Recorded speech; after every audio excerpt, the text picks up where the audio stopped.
लाडकी बहीण योजना लाडक्या ताईंनो अत्यंत आनंदाची बातमी समोर आलेली आहे। 2100 रुपये तुम्हाला लवकरात लवकर मिळणार आहे आणि 2100 रुपयाबद्दल एक मोठी बातमी समोर आलेली आहे। पुढचा हप्ता 2100 रुपये तुम्हाला लवकरात लवकर मिळेल आणि त्याबद्दल एक मोठी बातमी समोर आलेली आहे। तर लाडक्या ताईंनो कोणाकोणाला 1500 रुपयाऐवजी 2100 रुपये हवेत पटपट एकदा कमेंट बॉक्स मध्ये सांगायचं आहे। आणि 2100 रुपयाबद्दल सरकार कधी नेमका निर्णय घेणार आहे, कधीपासून नेमके 2100 रुपये तुम्हाला भेटणार आहे, सगळ्या गोष्टी याच व्हिडिओ मध्ये मी तुम्हाला क्लिअर करून सांगणार आहे। त्याच्यामुळे व्हिडिओ शेवटपर्यंत बघायचा आहे। त्यानंतर लाडक्या ताईंनो तुमचा एप्रिल महिन्याचा हप्ता म्हणजेच 10वा हप्ता तो नेमका कधी भेटणार आहे ते देखील सांगणार आहे। त्यामुळे कृपया करून सर्वांनी हा व्हिडिओ शेवटपर्यंत बघायचा आहे आणि चॅनेलला कोणी नवीन आला असाल तर सबस्क्राइब करून ठेवायचा आहे। तर बघा लाडक्या ताईंनो 2100 रुपयाचा हप्ता मिळणार आहे, 100% मिळणार आहे। त्यानंतर पुढची एक मोठी बातमी समोर आली आहे ती म्हणजे 3000 रुपये कोणत्या महिलांना मिळणार ते पण तुम्हाला मी सांगणार आहे। आणि त्यानंतर 2100 रुपये कधी मिळणार आहे ते पण तुम्हाला मी सांगणार आहे। आणि त्यानंतर 10वा हप्ता वाटप कधी होणार आहे, नेमकी कोणती खरी तारीख असणार आहे, सगळ्या गोष्टी या व्हिडिओ मध्ये सांगणार आहे। त्यामुळे व्हिडिओ शेवटपर्यंत बघायचा आहे। लाडक्या ताईंनो खूप महत्त्वाचा व्हिडिओ असणार आहे आणि लाडक्या ताईंनो तुमची पडताळणी या ठिकाणी सुरू झालेली आहे आणि बऱ्याच जिल्ह्यांच्या याद्या या ठिकाणी समोर आलेल्या आहेत। आता खूप साऱ्या लाडक्या बहिणींचे फॉर्म रिजेक्ट केले जाणार आहेत आणि त्यांना यापुढे लाडकी बहीण योजनेचे पैसे भेटणार नाही आहे। त्यामुळे तुम्हाला पुढे काय करायचं आहे ते सर्व मी तुम्हाला या व्हिडिओ मध्ये सांगणार आहे। तर लाडक्या ताईंनो प्रत्येक ताईला ही विनंती आहे की हा व्हिडिओ कोणीही थांबवायचा नाही, खूप महत्त्वाचा हा व्हिडिओ असणार आहे। तर लाडक्या ताईंनो बघू शकता प्रभात न्यूजपेपरची ही बातमी आहे आणि आजच्या दिवशीची ही लेटेस्ट बातमी आहे। तर काय बातमी आहे बघा, लाडकी बहीण योजना लाडक्या बहिणींचे मानधन 2100 रुपये करणार, डॉक्टर नीलम गोऱ्हे यांची माहिती।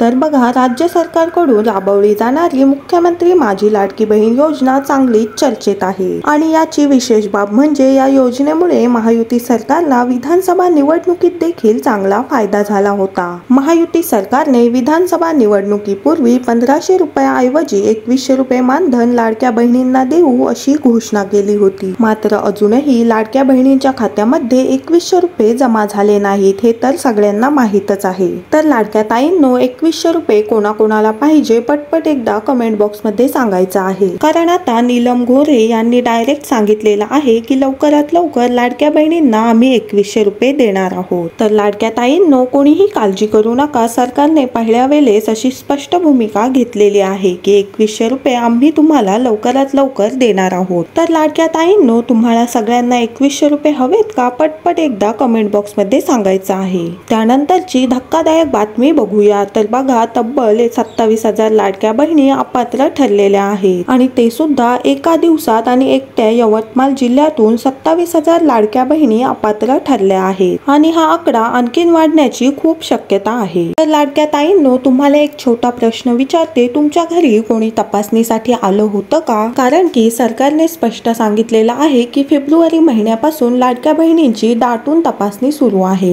आणि ही तपासणी अंगणवाडी सेविकांच्या माध्यमातून होणार आहे। आता अंगणवाडी सेविका प्रत्येकाच्या घरोघरी जाऊन याची चौकशी करणार आहेत। अंगणवाडी सेविका प्रत्येकाच्या घरी जाऊन 4 चाकी वाहन आहे का, त्यांच्या महिलेच्या नावावर किती प्रॉपर्टी आहे, उत्पन्न किती आहे, सर्व चेक करणार आहेत। त्यामुळे लाडक्या ताईंनो तुमच्या घरी कोणी असं चेक करायला आलं होतं का? आलं असेल तर पटपट कमेंट बॉक्स मध्ये तुमचं नाव सांगा, जिल्हा सांगा आणि आलं नसेल तरी सुद्धा कमेंट बॉक्स मध्ये नाही आले असं लिहून पाठवा। आणि या व्हिडिओला कृपया सर्वांनी एक लाईक नक्की करा। चॅनलला कोणी नवीन आला असाल तर लगेच सबस्क्राइब करून ठेवा। लाडकी बहीण संदर्भात अतिशय महत्त्वाचे अपडेट सर्वात अगोदर तुम्हाला या आपल्या चॅनलवर पाहायला मिळेल, त्यामुळे सर्वांनी सबस्क्राइब नक्की करा। भेटूया पुढच्या व्हिडिओमध्ये अशाच एका नवीन अपडेटसह, तोपर्यंत धन्यवाद।